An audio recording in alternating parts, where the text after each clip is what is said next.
हरियाणामध्ये पानिपत जिल्ह्यामधील एका खेडेगावात राहणारं जोडपं राजेश आणि सुमन हे शेतकरी, त्यांचा मुलगा आशिषला त्यांनी मोठं केलं, नोकरी लावली. तो दिल्ली येथे नोकरी करायचा आणि दिल्ली येथे नोकरी करत असताना तिथे त्याची स्नेहा नावाच्या मुलीशी ओळख झाली. स्नेहा ही प्रॉपर दिल्लीमध्ये वाढलेली. दिल्लीचे तिला शोक पाणी सगळे लागलेले. आशिष आणि स्नेहा यांचे पुढे प्रेम जुळले व त्यांनी पुढे भविष्यात अरेंज कम लव्ह मॅरेज केले. लव्ह मॅरेज झाल्यानंतर स्नेहा नवऱ्या आशिष सोबत आपल्या सासू सासऱ्यांच्या घरी म्हणजे राजेश आणि सुमन यांच्या घरी राहू लागली. तिथे राहायला लागल्यानंतर काही महिन्यातच तिने गुण दाखवायला सुरुवात केली. छोट्या कपड्यांमध्ये वावरणे, छोट्या कपड्यांमध्ये रील बनवणे, फोटो काढणे, टाकणे, अश्लील हावभाव करत व्हिडिओ बनवणे, ते इंस्टाग्रामवर टाकणे, अशा गोष्टी ती करायची. सोबतच दिल्लीत राहून तिला पार्टी या गोष्टीचा शौक लागला होता. पबमध्ये जाऊन पार्टी करणे, तिथे छोटे कपडे घालणे, सिगरेट दारू पिणे हे व्यसनाचाही तिला शौक लागलेला होता. आणि ह्या व्यसनांसाठी ती सासू सासऱ्यांकडे पैसे मागायची, सोनं मागायची. सासू सासऱ्यांनी ते दिले नाही तर त्यांना काहीही वाईट बोलायची आणि वाईट बोलूनही थांबत नव्हती. ती त्यांना मारहाणी करायची.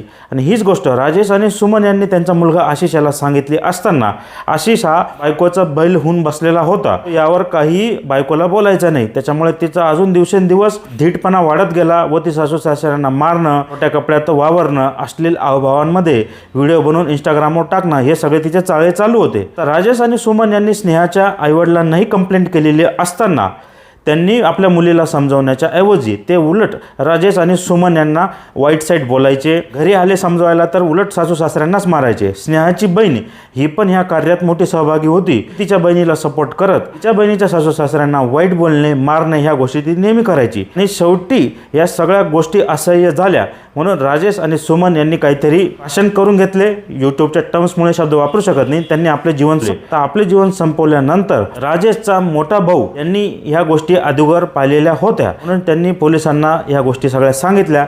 आणि मग आता पोलिसांनी राजेश आणि सुमन यांची सून स्नेहा, तिची बहीण आणि स्नेहाचे दोन्ही आई वडील या चारींना अटक केलेली आहे. इंस्टाग्राम रोज कुठल्या ना कुठल्या प्रकारे सामान्य भारतीयांचे जीवन कशा प्रकारे नष्ट करत आहे याचे रोज काही ना काही उदाहरणं सापडत आहेत. इंस्टाग्राममुळेच अनेक गोष्टी घडत आहेत. लफडे वाढत आहेत. बायांचे ह्या छोट्या कपड्यांमध्ये वावरणे, त्याचे व्हिडिओ फोटो अपलोड करणे इंस्टाग्रामवर, या गोष्टी वाढत चालल्या आहेत. आणि ऑब्व्हियसली ह्या गोष्टी वाढल्या की त्याचे परिणाम पुढे काय होतात हे माहीत असूनही लोक आपल्या पाठीमागे आपल्या बायकोच्या मोबाईलमध्ये काय चालले याकडे लक्ष देत नाही आणि लक्ष देत नाही. त्यामुळे ह्या गोष्टी दिवसेंदिवस वाढत आहेत. आज आता ते सामान्य घरातील राजेश आणि सुमन शेतकरी खेडेगावात राहणारे, त्यांची सगळी कमाई ही इज्जत आणि हीच त्यांनी कमवलेली गोष्ट. पैसा काही त्यांना महत्त्वाचा नसतो. या लोकांना इज्जतीसाठीच ते करत असताना ही दिल्लीमध्ये राहणारी स्नेहा गावाखेड्यात येऊन त्यांच्यासमोर छोट्या कपड्यांमध्ये वावरणे, अश्लील हावभाव करत रील बनवणे, व्हिडिओ बनवणे, ते अपलोड करणे, परत ते सगळ्यांनी पाहणे, परत जवळच्यांनी पाहिल्यानंतर परत ते त्यांना रस्त्यात कुठेतरी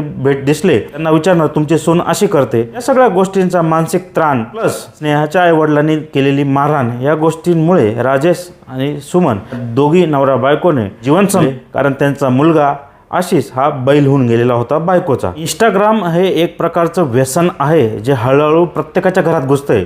पहिले तुम्ही थिएटरला जाऊन पिक्चर बघायचे किंवा टी व्हीवर पिक्चर किंवा सिरियल बघायचे. तिथल्या गोष्टी बऱ्याचशा तुम्हाला हव्याशा वाटायच्या, पण त्या गोष्टी तुम्हाला कल्पना होते की आपण हे अचीव करू शकत नाही, या गोष्टी आपण अशा प्रकारे जगू शकत नाही. पण आता इंस्टाग्राम एकदम घरात आलं आहे. मोबाईल प्रत्येकाच्या हातात, रोजचा 2 GB डाटा. त्यामुळे अनेक जण चुकीच्या गोष्टी करायला लागले आणि त्या गोष्टी इंस्टाग्रामवर टाकून मग बाकीच्यांना पण असं वाटायला लागलं की आता हे लोक अशा गोष्टी करतायत, हे पण सामान्य आमच्यासारखेच ह्या गोष्टी ते करतायत तर आम्ही करू शकतो. त्याच्यासाठी काय करणं आहे, मग छोटे छोटे कपडे घालणं, अश्लील हावभाव करणं, कुठल्याही प्रकारचे धरबंधन नसणं, नवरा कामाला गेला की पाठीमागे काहीतरी मग इंस्टाग्रामवर करत राहणं, या गोष्टींमुळे अनेक संसार सोशल मीडियामुळे तर उद्ध्वस्त होत होते पण इंस्टाग्राममुळे जास्त उद्ध्वस्त व्हायला लागलेले आहेत. ही गोष्ट कामानिमित्त दिवसभर बाहेर राहणाऱ्या प्रत्येक पुरुषाने लक्षात घेतली पाहिजे.